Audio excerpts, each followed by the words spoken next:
Quase 2 milhões de pessoas foram infectadas pelo vírus do HIV em todo o mundo.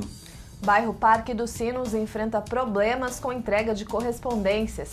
Saque do fundo PIS/PASEP termina esta semana. Saiba se você tem direito. Notícias, informações e prestação de serviço a partir de agora no Bom Dia Jacareí.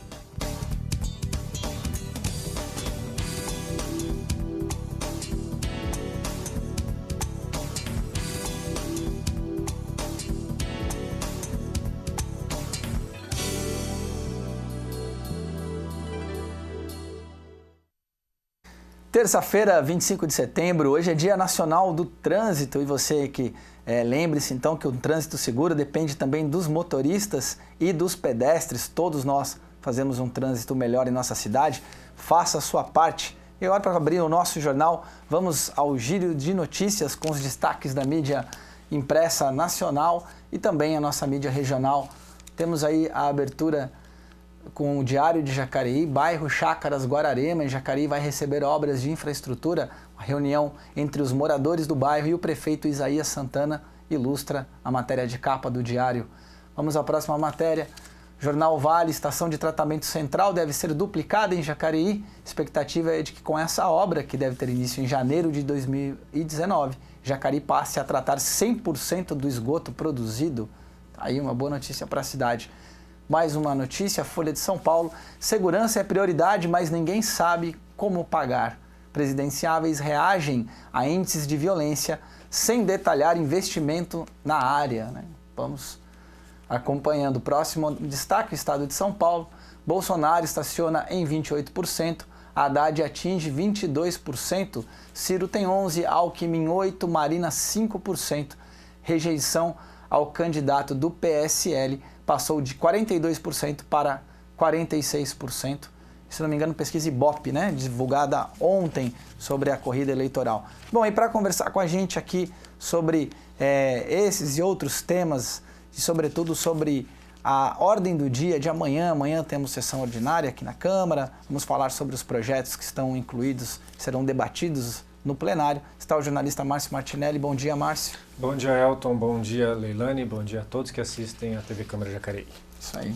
Temos quantos projetos amanhã? Amanhã nós temos 3 projetos, Elton. Talvez o mais importante do dia seja o veto do prefeito em relação ao projeto da doutora Márcia, que em agosto, no meio de agosto mais ou menos, a Câmara aprovou por unanimidade, que é um projeto bastante polêmico, diz em relação ao seguro-garantia, para que a Prefeitura faça um seguro-garantia em relação às licitações. Ou seja, de uma maneira geral, aí você está vendo na sua tela, ele obriga a contratação de seguro-garantia na execução de contrato, ou seja, numa licitação da Prefeitura Municipal de Jacareí, o licitante é obrigado a fazer um seguro para caso haja algum problema na obra, ou na aquisição de algum bem, ou na prestação de algum serviço, para que a Prefeitura receba isso de volta e não fique com os cofres públicos onerados.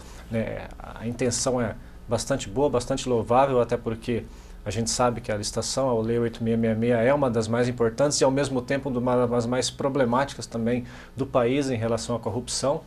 Só que tanto o prefeito quanto a Câmara Municipal entende que esse projeto seja de forma inconstitucional, ou seja, que não dá para ser colocado em prática, principalmente porque vai contra a Constituição Federal. Só lembrando que quando o projeto veio, em agosto, a Câmara já havia dado um parecer negativo, o setor jurídico da Câmara deu um parecer negativo, que é opinativo, mas ele embasa teoricamente a questão jurídica do projeto, alegando diversas questões, como principalmente para que se trata desse tema de licitação seja de competência exclusiva da União, ou seja, o Congresso e o Presidente que realmente versa sobre esse assunto e não uma Câmara Municipal.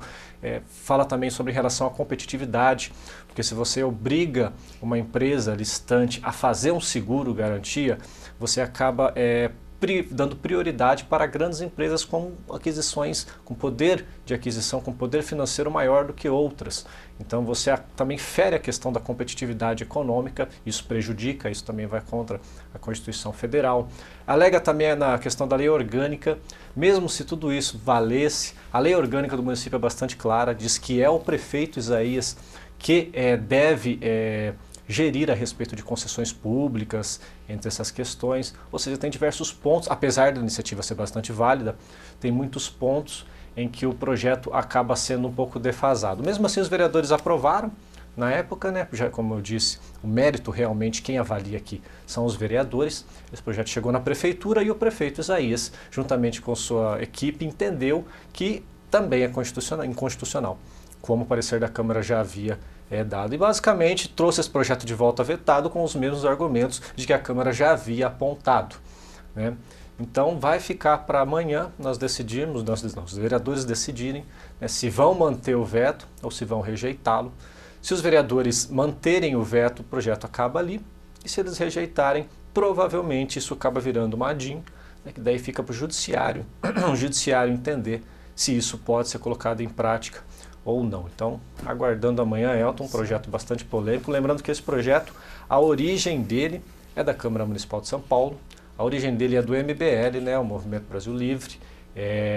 Basicamente, acho que foi em março deste ano, o vereador local, Fernando Holly, juntamente com a pessoa que fez o movimento, que começou o movimento, o Kim Kataguri, eles disseminam esse projeto para diversas cidades e as cidades que se sentirem confortáveis em adotá-los acabam passando por sua Câmara Municipal. Particularmente, eu dei uma pesquisada e eu vi realmente que algumas câmaras municipais adotaram essa prática e aprovaram, só que eu não encontrei nenhuma prefeitura que de fato publicasse, sancionasse e colocasse em prática.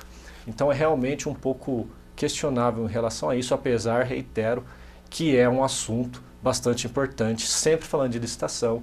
Qualquer tipo de ideia, qualquer tipo de novos temas é bastante bem-vindo. Tem duas coisas, né? Que uma é o mérito do projeto e outra é a constitucionalidade, né? Então, às vezes, um projeto ele é vetado não pelo mérito, não pela ideia, mas é porque a Constituição traz algum impedimento e o prefeito acaba vetando, né? Exatamente, e como você mesmo disse, às vezes os próprios vereadores, como os vereadores, a maioria deles não são advogados, não têm conhecimento jurídico, então fica a cargo do setor jurídico, tanto da Câmara quanto da Prefeitura. Mas muitas vezes até a parte jurídica entra numa problemática, não sabe realmente se isso pode, se isso não pode, se dá ou se não dá, se é possível ou se não é possível. Esse projeto é um pouco diferente, apesar de ser polêmico, ele é polêmico por causa do tema e não por causa da constitucionalidade dele. A constitucionalidade dele parece que os jurídicos se entendem bastante com isso, é inconstitucional. Pelo menos aqui da Câmara, juntamente com o da Prefeitura de Jacareí. Só que o tema é relevante, né? Então o mérito do projeto acaba ganhando nesse combate com a constitucionalidade. E ficou interessante que na sugestão, né, do prefeito Isaías, tanto da Câmara Municipal quanto do prefeito, é que a vereadora fizesse, na verdade, uma indicação, que talvez se o prefeito fizesse algum tipo de alteração na lei orgânica, ou então ele mesmo, porque a lei de licitações 8666 já permite que faça seguro-garantia. A lei federal já permite isso que a vereadora Márcia está propondo. Só que a lei federal era um pouco mais branda, ela diz, se a autoridade competente achar necessário, que faça o seguro, justamente porque cada licitação é de uma natureza diferente da outra. Então, ficou a sugestão para que a vereadora doutora Márcia fizesse uma indicação, talvez solicitando para que todas as licitações o prefeito pudesse realmente pedir um seguro-garantia. Claro que isso fica a cargo dele, porque a indicação é só uma indicação, mas também é uma possibilidade que pode acontecer. Então, vamos falar daqui a pouco dos outros dois projetos. Daqui a pouquinho a gente volta. O bairro Parque dos Sinos, localizado próximo ali à rodoviária nova, aqui de Jacareí, é regularizado na cidade há 18 anos. No entanto, os moradores ainda enfrentam problemas com a falta da entrega de correspondência e, por esta razão, um abaixo-assinado foi organizado e enviado à Defensoria Pública aqui da cidade. Ainda bem que hoje aparelhos como o celular facilitam a comunicação. Basta enviar uma mensagem e pronto. Em poucos segundos está tudo resolvido. Mas imagina viver em uma realidade em que ainda precisássemos trocar correspondências. Difícil, não é? No entanto, mesmo sem a nossa percepção, ainda dependemos muito do serviço prestado exclusivamente pela ECT, Empresa Brasileira de Correios e Telégrafos, que aqui no bairro Parque dos Sinos, por exemplo, não funciona. Moradores como Samuel, se quiserem receber alguma carta, precisam correr atrás. Samuel, quanto tempo você está aqui no Parque dos Sinos? Vai fazer 1 ano agora em setembro que eu estou aqui. 1 ano. E vocês estão mesmo sem correspondência aqui no bairro? Sem correspondência. Não chega o correio aqui, não vem. E daí, como é que vocês fazem com as cartas para pagar as contas, como é? A única conta que chega aqui não é nem o correio, que é a do SAI e da Companhia de Energia. As outras eu tenho que me deslocar até Guarulhos para poder estar resolvendo as minhas contas do banco, porque não chega aqui. Eu moro aqui há 4 anos e temos esse comércio há 1 ano. E nesse tempo todo sem correspondência? Sem nenhum tipo de correspondência. Entramos em contato com a unidade dos Correios em Jacareí, mas não souberam nos passar nenhuma informação. Em contrapartida, os moradores do Parque dos Sinos, bairro urbanizado de fácil acesso, localizado próximo à rodoviária nova da cidade, realizaram um abaixo-assinado e, com o auxílio do vereador Luiz Flávio, da Câmara Municipal de Jacareí, encaminharam o documento à Defensoria Pública da cidade, que deve entrar em contato com a empresa brasileira de Correios e buscar uma solução para o atual problema. Na verdade, o bairro Parque dos Sinos já existe há mais de 15 anos. Eles ainda não têm disponível o serviço de correios, ou seja, a entrega e o recebimento de correspondências. Nós aqui na Câmara Municipal observamos esse problema que os vereadores vêm enfrentando e escolhemos um remédio adequado, qual seja ingressar com uma ação civil pública junto à Defensoria Pública da União para que o Poder Judiciário obrigue os Correios a fazer essa entrega. O Parque dos Sinos é regularizado na cidade desde o ano 2000.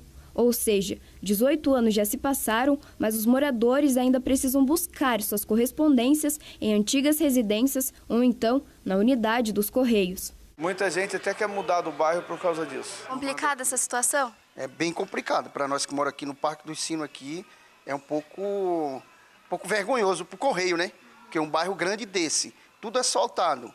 Não sei por que o Correio não entrega as cartas aqui para nós, né? As outras correspondências nós temos que buscar do outro lado da cidade, no Correio do São João. Até brinco com o pessoal, o Parque do Sino é um dos melhores bairros da cidade, é perto de tudo, tem tudo perto, menos o Correio, que fica do outro lado da cidade. De acordo com o vereador Luiz Flávio, se nada for solucionado, a empresa de Correio será alvo de uma ação civil pública. O Parque dos Sinos é um bairro urbanizado, regularizado, próximo ao centro da cidade, e nada justifica essa omissão dos Correios. E é bom dizer que o Correios exerce esse serviço em regime de monopólio, ou seja, somente os Correios podem executar esse serviço. Em não fazendo, descumprem um direito constitucional, que é qual direito? Das pessoas se corresponderem, o direito de comunicação. Tá aí a luta do pessoal lá do Parque dos Sinos, não é de agora, tá aí o vereador Luiz Flávio, mas outras legislaturas também fizeram ofícios, fizeram indicações, já há algum tempo, o bairro tem 18 anos regularizado, o bairro é muito tempo, grande, né? Crescendo, só se tem uma expandindo. saída, tem alguns problemas críticos ali naquele bairro, né? A carta não chega, mas o escorpião lá não para. Bom, agora é hora da gente saber como é que fica o tempo, com a previsão do tempo aqui da CPTEC INPE.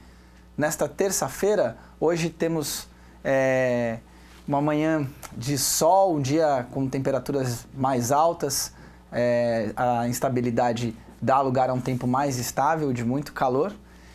A umidade do ar deve ficar em 48%, sem possibilidades de chuva, terça-feira quente hoje. Vamos lá, amanhã as temperaturas variam entre 17 graus de mínima e 34 graus de máximo. Olha aí, subindo as temperaturas já, a gente vem observando já desde ontem, final de semana também. Amanhã, quarta-feira, teremos um tempo aí com possibilidade de uma pequena mudança neste quadro. Teremos a possibilidade de aumento aí da temperatura. Desculpa, a umidade do ar deve aumentar para 62% e teremos possibilidade de chuva depois desses dias de calor. Possibilidade aí de 74% de chuva na quarta-feira. As temperaturas variam entre 20 graus de mínima e 34 graus de máxima. Então, apesar da chuva, muito calor ainda. Bom, vamos continuar conversando sobre os projetos inscritos na ordem do dia de amanhã. Temos mais 2 projetos, vamos acompanhar aí na tela. O segundo projeto, bom, Márcio, tá aí. Projeto de Lei do Executivo, Política Municipal de Educação Ambiental e Programa Municipal de Educação Ambiental, uma discussão única, autoria do prefeito Isaías Santana. Pois é, Elton, esse é mais um dos projetos que este governo vem fazendo desde do seu início de gestão. A gente teve o Plano Municipal de Turismo, nós tivemos a criação, na verdade, a regulamentação do MAV, do museu, ou seja, são questões que já estavam lá há muito tempo, mas que não haviam sido regularizadas, disciplinadas. E quando você não tem essa regularização, você não tem essas questões mais disciplinadas, você também perde muitos direitos federais, a possibilidade de você requerer recursos, principalmente. Então essa questão do meio ambiente foi justamente um dos principais motivos, é claro, foi justamente por isso, para a Prefeitura de Jacareí poder, tanto em nível estadual quanto em nível federal, entrar em alguns programas ambientais e requerer recursos públicos para alavancar este tema na cidade e, é claro, deixar também as coisas certas, principalmente em relação ao meio ambiente, que é cada vez mais uma questão muito mais pedida, tanto pela população, como o próprio Elton aí acabou de dizer, a questão do escorpião no Parque dos Sinos, ou seja, esse tipo de projeto vem realmente tentar dar jeito a essas situações, mostrar quais áreas devem ser mais atentas, quais áreas melhoradas, quais áreas, principalmente em relação a mananciais aqui no Vale do Paraíba. Esse projeto vem nesse intuito de requerer recursos federais e, ao mesmo tempo, disciplinar também o que pode e o que não pode ser feito na parte ambiental da cidade de vez, porque disciplinado já está, mas não tem uma política pública efetiva em relação a isso, e dessa vez, se for aprovado pelos vereadores amanhã, provavelmente Jacareí passa a ter. Aí, mais um projeto, temos o terceiro projeto de decreto legislativo, concede um título de cidadania, votação secreta ao autor Rodrigo Salomão. Perfeito, Elton. Depois, se for aprovado, nós ficamos sabendo quem é o nome. Lembrando, título de cidadania é para quem não é da cidade. Então, provavelmente, essa pessoa não pertence, não nasceu em Jacareí, mas fez algo relevante, de acordo com o vereador, para que recebesse esse título. Se for aprovado, o nome vai acontecer e, posteriormente, teremos uma sessão solene para entregar o título para essa pessoa. Então, sempre corre em segredo, para não gerar constrangimento ao provável homenageado. Exatamente. Tá aí. Então, esses são os 3 projetos de amanhã. Bom, em 2018, os partidos pequenos traçam as suas estratégias para sobreviver. É que esta será a eleição em que começam a valer as regras da cláusula de desempenho. As legendas precisam alcançar uma votação mínima para a Câmara Federal a fim de garantir nos próximos 4 anos recursos do fundo partidário e tempo de propaganda na televisão.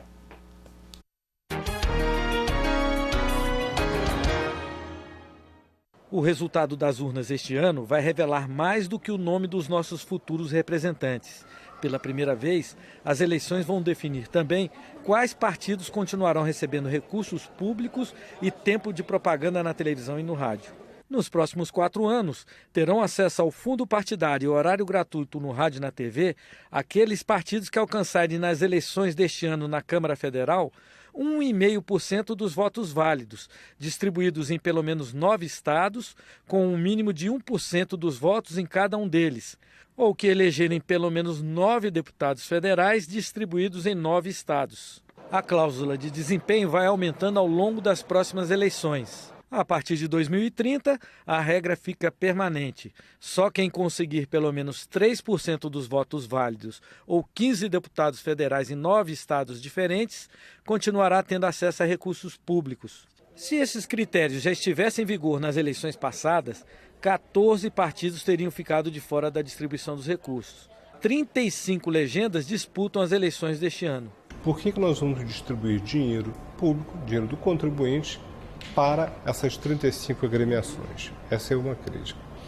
Essas agremiações que não têm musculatura política eleitoral, elas, além de não deverem, em tese, segundo o pensamento do momento, receber o fundo partidário, elas também não deveriam ter o direito de televisão. Neste ano, o orçamento da União reservou quase 900 milhões de reais para o fundo partidário e outros 1 bilhão e 700 milhões para o fundo eleitoral. Ambos são distribuídos entre as legendas de forma proporcional à bancada dos partidos na Câmara.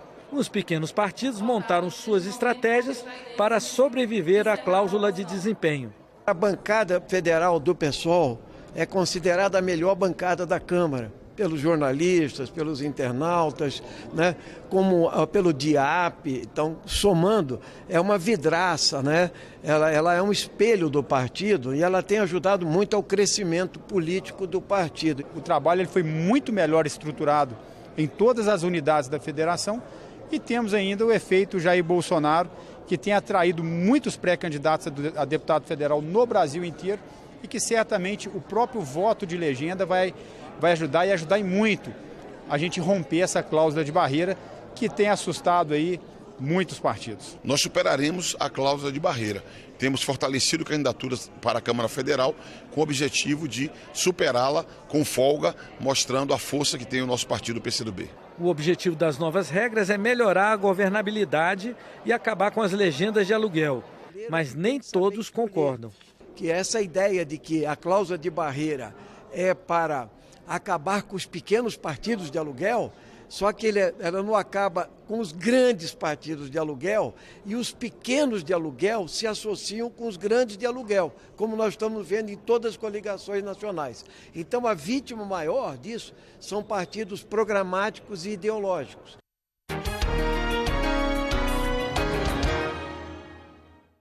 Tá aí a discussão da cláusula de barreira, importante discussão que está acontecendo agora, nesse momento, né, Márcio? Falar brevemente sobre isso, você tem acompanhado essa... ela começou com a reforma política que não aconteceu, a verdade é essa. Mini, né? Chamada de mini reforma. De todas aquelas páginas, 4 pontos saíram aprovados, entre elas a cláusula de desempenho, só que infelizmente o fim da coligação não foi aprovado, então o efeito foi bastante brando, né, porque você exclui os partidos menores, você começa a excluir porque ele é gradativo, nas próximas eleições cada vez mais partidos vão saindo, porque não recebe mais o fundo eleitoral, diga-se de passagem, de 1,7 bilhão, e é o fundo eleitoral, não é o fundo partidário, porque o fundo partidário é mais de 900 milhões, né? Então a gente vê um pouco de partidos saindo da questão e alguns ficando. Só que esses partidos que realmente precisam sair, porque são de aluguel, não possuem ideologia política, só que esses fundos acabam sendo distribuídos e não economizados. Então eles são distribuídos para os outros, concentrando cada vez mais poder nos partidos de cima e retirando os partidos de baixo. Então talvez não adiante muita coisa a cláusula de desempenho. Não tenha sido a melhor reforma. Exatamente. A desejada, em né? 2016, por exemplo, se fosse em 2016, esse ano da questão da eleição, 60 milhões seriam economizados com fundo eleitoral. Só que 60 milhões não são economizados, são jogados para os partidos de cima, que são os partidos mais fortes, que têm mais proporção, são redistribuídos. Quer dizer, você dá mais dinheiro para quem é mais forte, você continua concentrando o poder nos maiores partidos e retirando os de baixo de aluguel. Retirar é uma coisa boa, porque são partidos de aluguel, mas também não adianta você ficar fortalecendo o partido com dinheiro público, que não adianta muito. E nem todo partido pequeno também pode ser um partido sem proposta ideológica. Tem partidos pequenos que estão surgindo agora que também podem ter, assim, podem ser ideológicos, podem ter uma...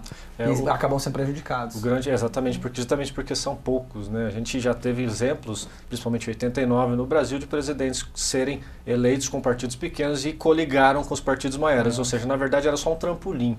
Então esse efeito que a maioria deseja, que é ser o trampolim, prejudica, como você disse, os outros partidos que têm alguma intenção política no país. Aí. Bom, Márcio, a sessão de amanhã temos também uma tribuna livre. Vamos ver aqui na tela. O Humberto Campinho, que é o membro do Conselho Municipal dos Direitos da Pessoa com Deficiência de Jacareí, ele vai falar sobre o Dia Nacional da Luta da Pessoa com Deficiência, a falta de intérprete de Libras, linguagem brasileira de sinais, para acompanhar as pessoas surdas que visitam a Câmara de Jacareí também. É um dos temas que o Humberto vai falar lá na Tribuna Livre. Esse mês, né, comemoramos aqui, o jornal até nós trouxemos algumas pessoas, falamos do tema, mas ainda é muito pouco, né, perto de todo o universo que é a inclusão das pessoas com deficiência. Exato. E, é claro, nesse contexto, eu acho que é necessário, no meu caso, defender a Câmara Municipal de Jacareí, porque as recepcionistas ela têm um certo treinamento para isso. A TV Câmara Jacareí tem a questão da Libras, é uma das poucas TVs públicas que tem essa questão de Libras, aqui na região só ela, Campinas e, se não me engano, São Paulo, né, Grande São Paulo, e se não me engano... Botucatu, acho que Botucatu, nessa grande região aqui, ou seja, o serviço público ele já é defasado por si só.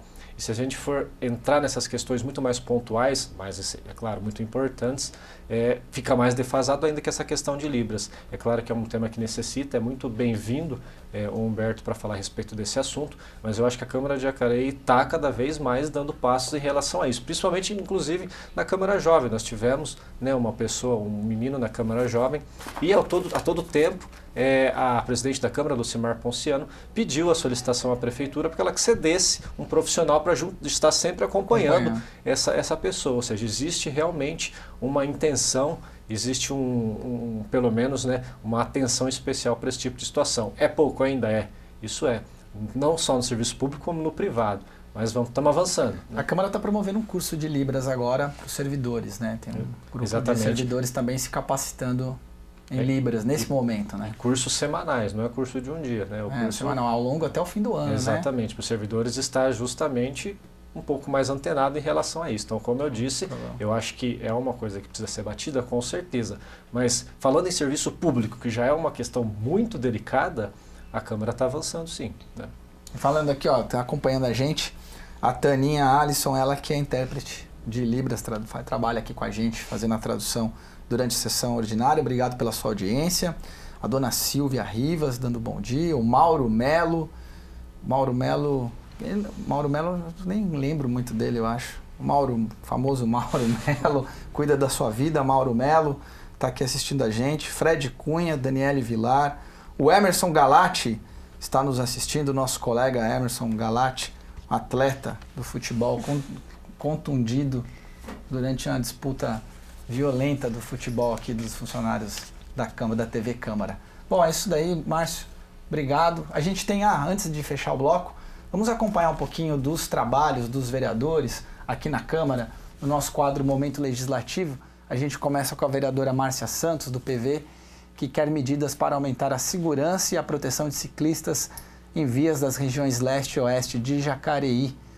Está aí, tema da mobilidade. Paulinho dos Condutores do PR pede à empresa Jacareí Transporte Urbano, a JTU, o uso da porta do meio dos ônibus circulares. Temos também Arildo Batista do PT, que pede manutenções na rua Anita de Oliveira Cordeiro Gomes, no bairro Cidade Nova Jacareí, região oeste de Jacareí. Tá aí, esses são os destaques do Momento Legislativo de hoje. Você pode acompanhar o trabalho de todos os vereadores lá no site da Câmara, jacareí.sp.leg.br. Muito obrigado, Márcio, pela presença. Obrigado, Leilane. Obrigado, Elton. Obrigado a todos que assistem a TV. Isso aí. Amanhã, então, você acompanha a 30ª sessão ordinária desse ano, a partir das 9 da manhã, ao vivo aqui pela TV Câmara Jacareí. Nós vamos para um rápido intervalo e voltamos com o Betinho Zulu, que vai conversar com a gente aqui sobre o evento da Batalha nos Trilhos, que acontece lá na Biblioteca Municipal.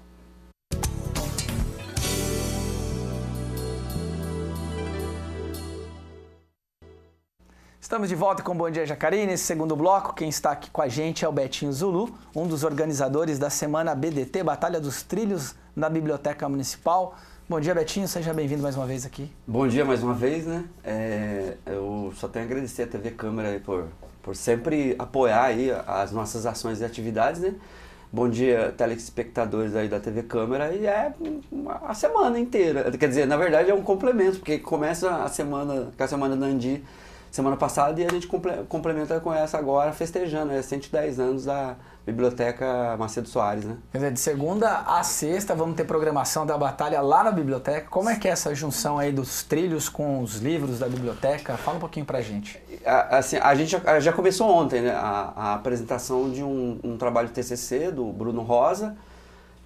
Parte do TCC dele foi Antropologia Urbana e contou um pouco sobre, com algumas ilustrações que ele fez, e contou um pouco da história das narrativas que encontrava na Batalha dos Trilhos, né? Então tem assim algumas ilustrações muito características de grupos que é o público da Batalha dos Trilhos. Então, crianças de colo, né? Gays, lésbicas e trans, né? Aquele agrupamento de jovens que a gente sabe que é de um bairro específico, né?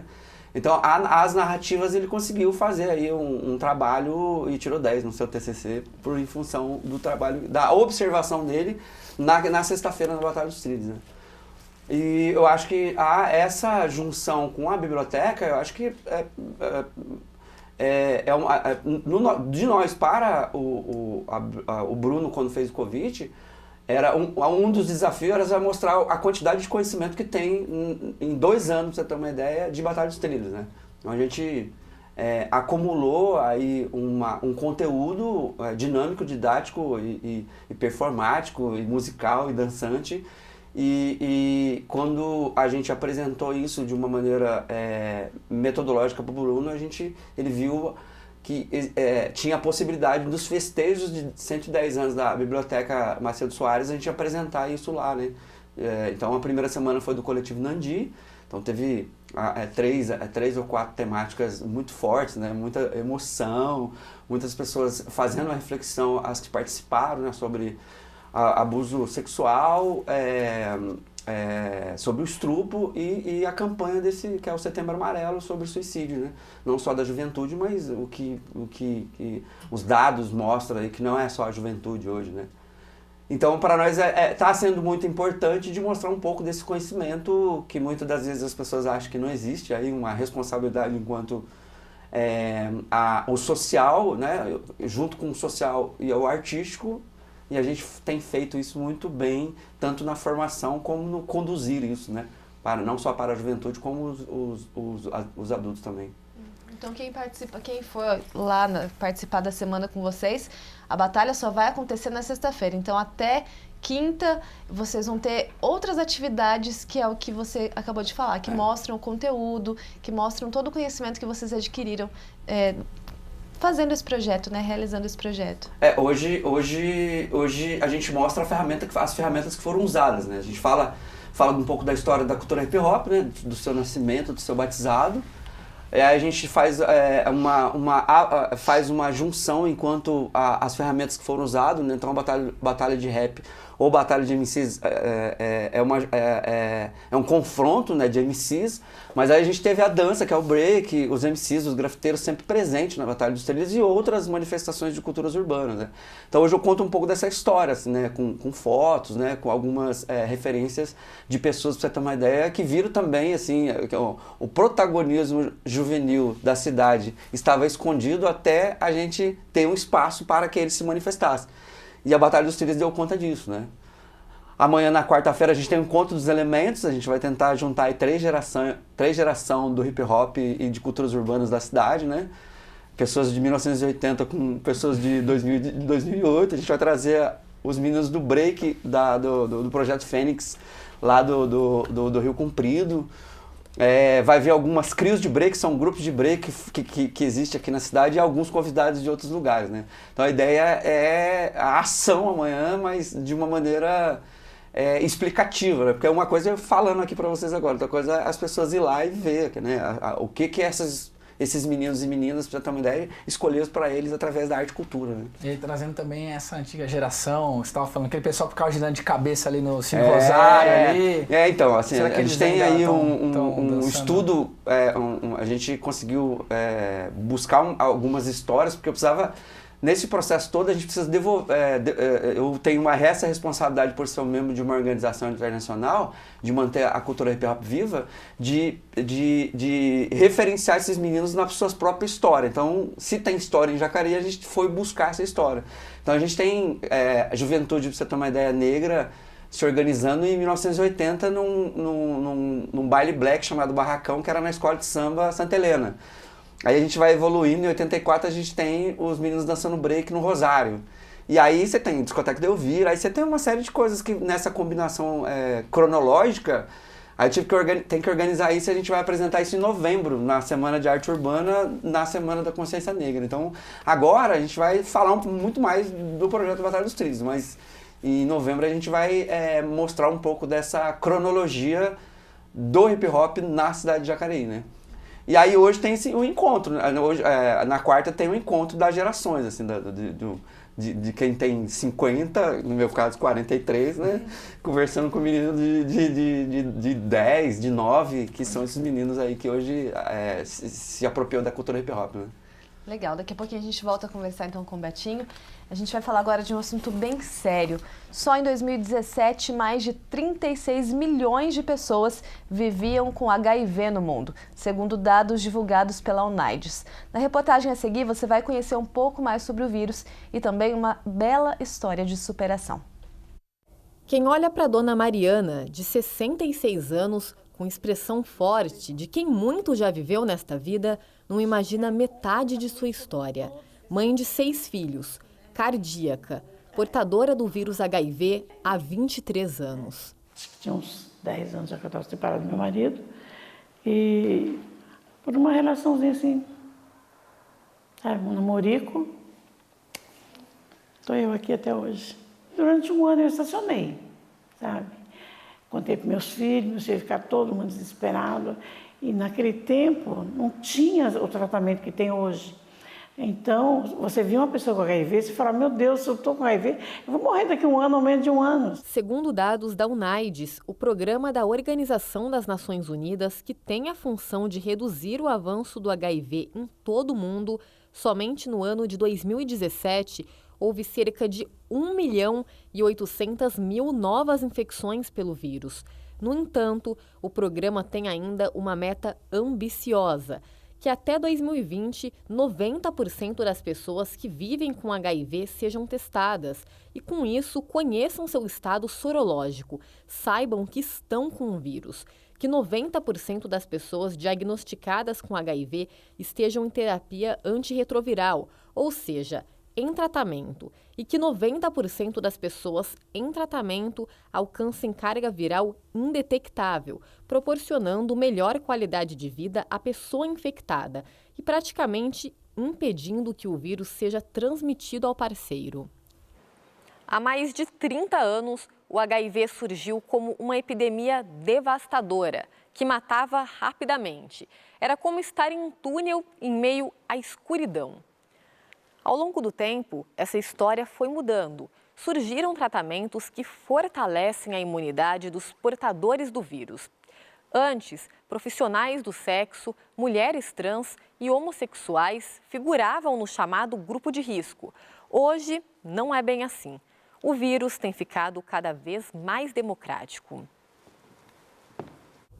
Um levantamento da Secretaria Municipal de Saúde de Jacareí apontou que o maior número de casos registrados em 2017 pelo município foram de pessoas com faixa etária entre 20 e 34 anos, do sexo masculino e heterossexuais. Já no balanço do primeiro semestre de 2018, o número de casos positivos prevaleceu entre pessoas entre 20 a 49 anos, do sexo masculino e também pertencente ao grupo dos heterossexuais. Uma doença extremamente cosmopolita. Ela pega as pessoas de todas as cores, raças, credos, idades.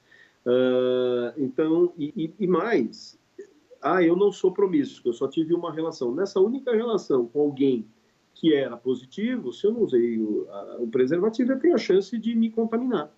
Em caso de algum contato com uma pessoa soropositivo, o Sistema Único de Saúde oferece a profilaxia pós-exposição, que precisa ser tomada até 72 horas após qualquer situação que exista o risco de contato com HIV, como explica Jean Gorenstein, médico infectologista do Hospital Emílio Ribas, um dos primeiros a tratar casos de HIV no país. Você corre num pronto atendimento e você sai com esse medicamento por 28 dias com a segurança que você não vai se contaminar.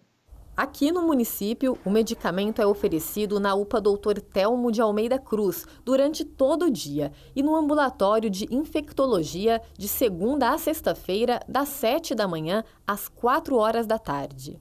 As principais formas de transmissão do vírus são por vias sexuais, também pelo sangue, através de seringas, de utensílios contaminados e por meio da amamentação, ou até mesmo pelo parto. E o preservativo, acessório que muitas pessoas ainda torcem o nariz, ainda é o meio mais seguro de prevenção. Os testes para a detecção do vírus são rápidos e gratuitos, como explica a coordenadora do Laboratório de Infectologia de Jacareí, Lília Martins.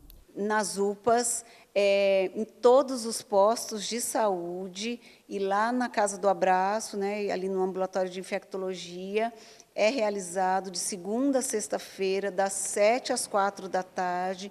Então, a pessoa passa por um aconselhamento, um acolhimento para poder ouvir a sua história e aí ela faz o teste. Meia hora, 40 minutos, porque são 4 testes: HIV, sífilis e as hepatites, que também são transmissíveis, podem ser transmissíveis via sexual. Então, as hepatites virais. E lembra da dona Mariana? Ela faz seu tratamento direitinho. Toma comprimidos diariamente e a cada 4 meses consulta com um médico. Quem tem HIV não precisa do seu julgamento. Precisa sentir acolhido, de um gesto de amor, simples que seja. E o mais importante, do nosso apoio para seguir o caminho, enfrentar sua batalha todos os dias.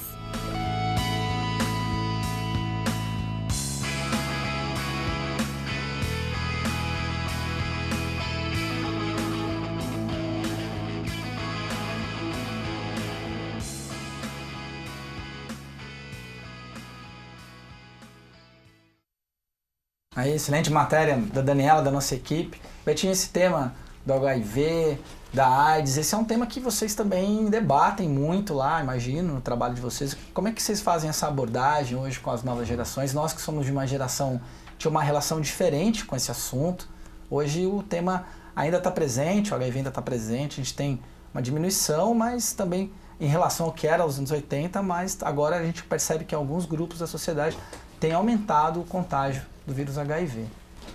Eu acho que, assim, quando a gente fala de narrativas, você vai trabalhar música e dança e arte, você consegue aglutinar as pessoas, principalmente os jovens, né?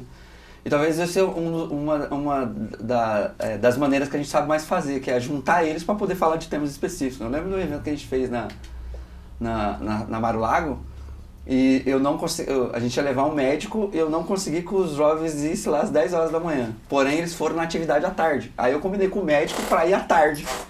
Aí na hora que eles entraram, eu tranquei a porta e falei, agora vocês vão ter que ouvir o médico, né? Então, assim, e a gente passou por esse processo de 1980, eu lembro que quando a doença chega, assim, não estava muito esclarecido para todo mundo, né? Então, você não queria mais sentar no banco do coletivo, você não queria mais doar sangue. Então tem uma série de restrições por falta de informação, né? As pessoas deixavam de fazer muitas coisas achando que ia se contaminar, né? Até tocando nas pessoas, né? E aí eu acho que a evolução, né, das narrativas, principalmente as campanhas, né? Aí, os modos de prevenção, por muitas das vezes, até nesses dias a gente comentou sobre essa temática, que eu acho que o Dia Mundial de Prevenção ao HIV é no dia 2 de dezembro, né? Eu acho que no mesmo dia do Dia dos Direitos Humanos, da gente fazer aí, assim como a gente está fazendo agora no setembro amarelo, que é do suicídio, o mês que vem, que é o Outubro Rosa, e a gente fazer algo, porque isso sempre esteve presente nas rodas de conversa e nos bate-papos sobre um soro positivo e a prevenção, né?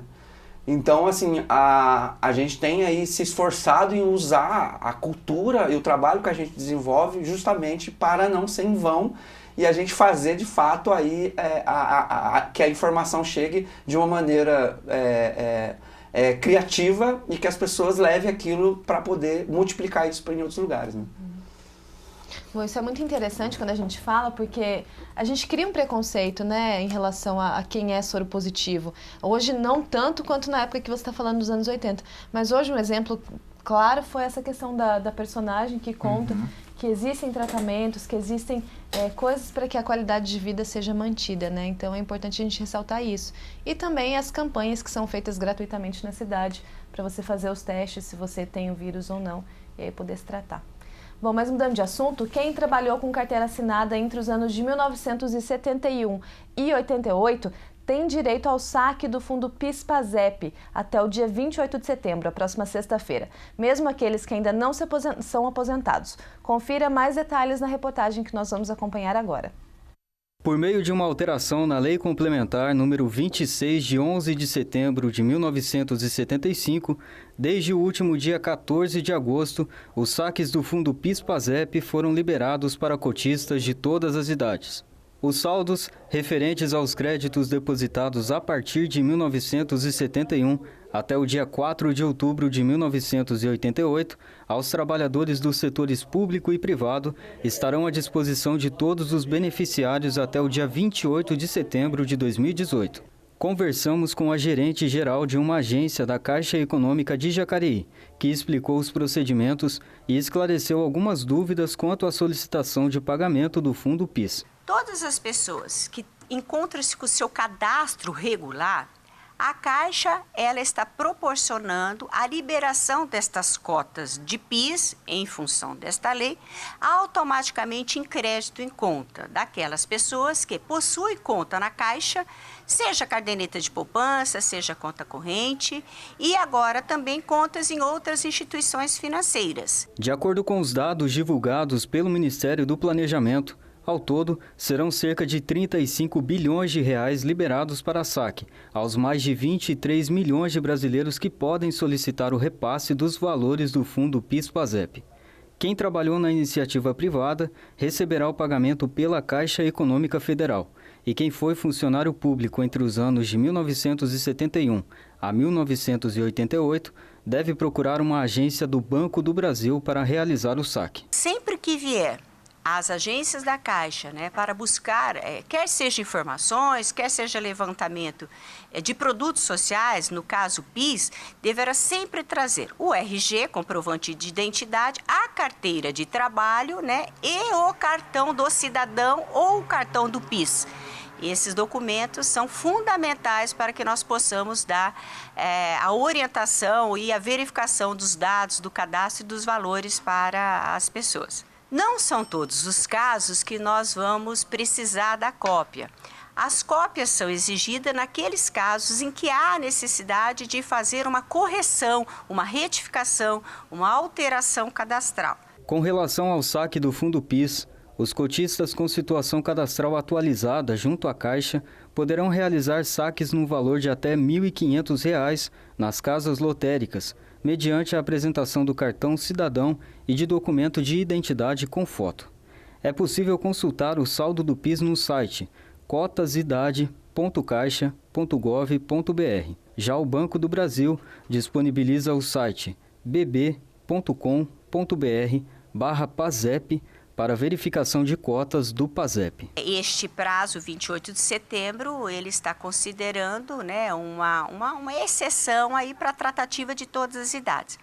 Lembrando que, após esse prazo, o atendimento ao saque das cotas de PIS continuará sendo normalmente em horário de expediente bancário, para aquelas pessoas que, por outras razões, não sacaram até 28 de setembro, assim considerando maiores de 60 anos, por motivo de aposentadoria, por motivo de doenças graves, Então, estas pessoas terão o seu direito a saque normalmente em qualquer época durante o horário de expediente bancário.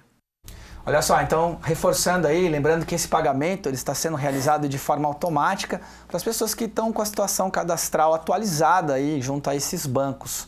A recomendação é que você verifique no extrato bancário se o pagamento já foi realizado antes de solicitá-lo nas agências ou casas lotéricas. Bom, nessa quarta-feira, amanhã, acontece o evento Agita Idoso, um dia com diversas atividades programadas especialmente para o público da terceira idade. Confira mais informações em nosso boletim de notícias.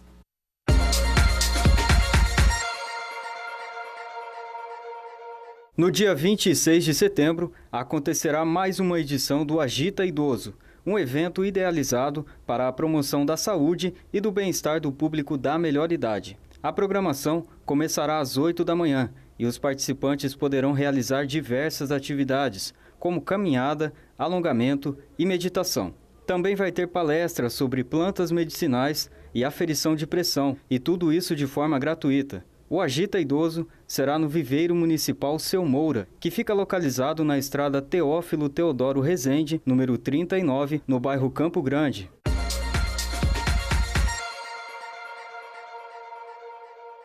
Aí, Agita Idoso, Batalha dos Trilhos, um monte de coisa acontecendo na cidade. Daqui a um tempo eu tô no Agita Idoso. Betinho, isso é interessante, a cultura hip hop é muito associada aos jovens. Qual que é o diálogo que ela estabelece com as outras gerações, com a sua geração, com a minha geração? A Leilane é jovem ainda. É isso que a gente vai falar hoje, né? Hoje o tema é hip hop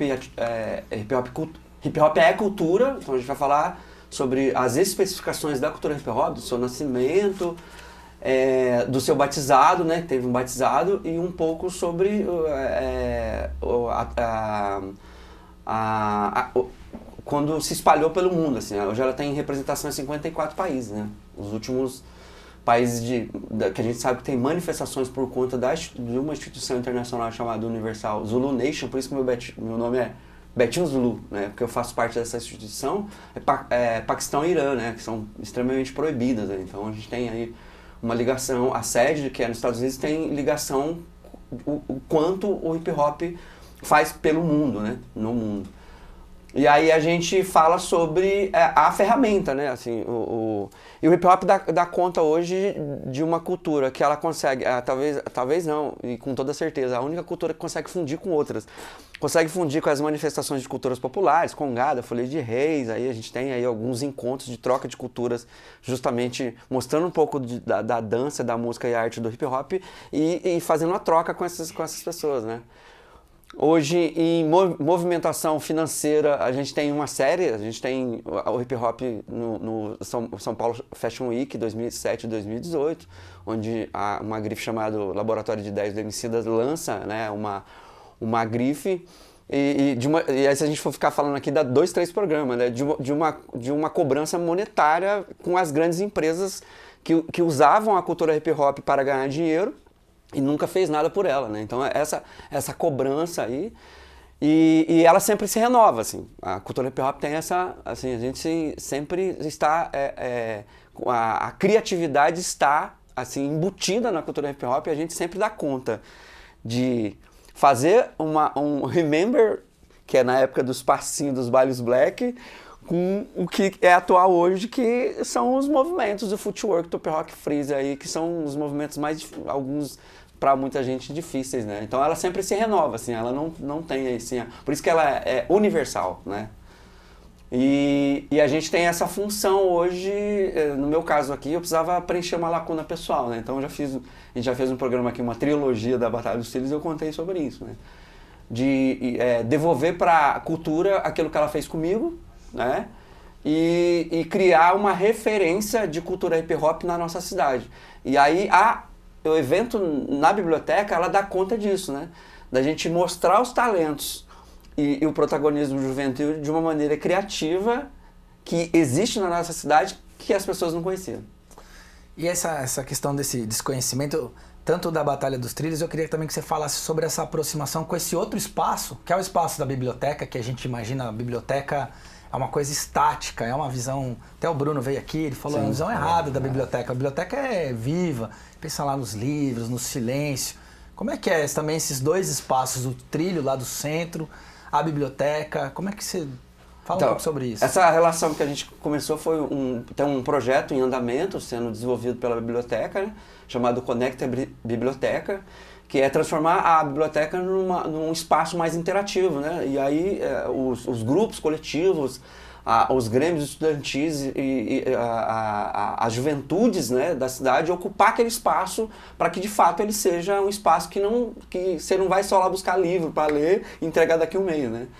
Então a nossa relação começa nesse projeto, né? Ele está em andamento ainda, né?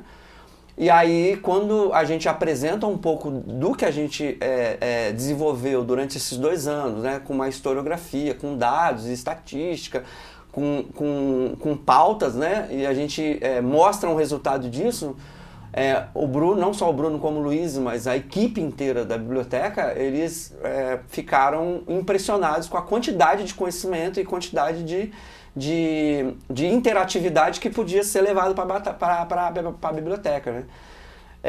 E aí a gente tinha a responsabilidade de fazer 2 semanas, então assim, comemora-se 110 anos de uma biblioteca municipal que muita gente, pra você ter uma ideia, não sabia que fazia 110 anos. E nessa pesquisa agora, principalmente no público que está indo agora, não só na Semana do Coletivo Nandinho como na nossa, é a primeira vez que as pessoas entram na biblioteca. Então, assim, ela está num espaço muito estratégico que acho que talvez seja mais para frente de tirar aquelas grades que separam ela do Parque Eucalipto e aquilo seja... Então, há uma expectativa disso para a Feira Literária, 17, 18 e 19 de outubro, né? Para que junte as duas. Eu acho que vai ser muito legal, né? Os 2 espaços. Mas a gente ficou muito feliz, assim, né? Porque uma das coisas que foram fundamentais para para a gente se automotivar, não que a gente precisa de automotivação, mas de dizer assim, caramba, foi numa reunião que teve do Conecta Biblioteca e o Bruno falou assim, olha, a gente vai, sem a gente saber, a gente vai completar 110 anos da biblioteca e o Coletivo Nandi já tem uma semana e o Coletivo da Batalha do Ciclo já tem uma semana aqui para vocês fazer, não fazer o que vocês quiserem, mas fazer, assim, uma semana com a narrativa de vocês e com a pauta de vocês. Assim. Então, pra gente, isso foi muito importante, assim, porque não é qualquer lugar que faz isso. Não é qualquer setor da gestão pública que fala assim, olha, eu quero o trabalho de vocês. Teve alguns setores da gestão pública, né? Assistência social, né? Com a Juliane, a própria Fundação Cultural, né? Mas dessa maneira, acho que a gente se sentiu muito privilegiado por isso, porque partiu de uma pessoa que viu assim, um conteúdo pedagógico, dinâmico, didático, criativo, de arte, cultura e educação, que muita gente não vê. Então isso pra gente foi assim, a gente fez uma reflexão com os meninos, né, da importância que é isso, não só para nós, como para as pessoas que estão participando agora. Beleza. Betinho, obrigado pela tua participação. Reforçando então, começou na segunda-feira, vai até sexta-feira, 19 horas, Batalha dos Trilhos na biblioteca. Aí tem a programação tá na página da Batalha, né? E aí eu queria fazer um agradecimento especial para o Bruno, Luiz e toda a equipe da biblioteca, que eles ficam com a gente lá até a hora que fecha as portas, a gente fica lá com eles também. Então isso também é importante nesse processo do acolhimento e os meninos e meninas que estão aí fazendo essas semanas se sentem acolhidos e se sente mais num espaço humanizado, né? Então é isso. E eu agradeço aí o Bom Dia Jacareí, a TV Câmara, que sempre tem feito aí, sempre tem nos chamado aí para poder falar sobre os nossos conteúdos. A gente que agradece mais uma vez sua presença. Fica aí o convite então para você, a partir das 19 horas, todos os dias até sexta-feira, na Biblioteca Municipal Macedo Soares, que fica ali na Avenida 9 de Julho, bem do ladinho do Parque dos Eucaliptos. O Bom Dia fica por aqui, mas continue acompanhando nosso trabalho através do site jacareí.sp.leg.br. Lá você encontra os links para as nossas redes sociais, Facebook e Instagram. Lembrando também que o Bom Dia tem 2 reprises, uma ao meio-dia e também às 11 da noite. Sintonize 61.4 e nos acompanhe também pelo canal do YouTube. Lá você consegue acompanhar todo o trabalho realizado pela TV Câmara ao vivo, além de encontrar todos os programas, as matérias, as reportagens, estão todas disponibilizadas lá. Amanhã, a partir das 9 horas da manhã, temos a 30ª sessão ordinária desse ano e você pode acompanhar ao vivo também a partir das 9 da manhã. Nós voltamos com Bom Dia na próxima quinta-feira. Obrigado pela audiência e até lá.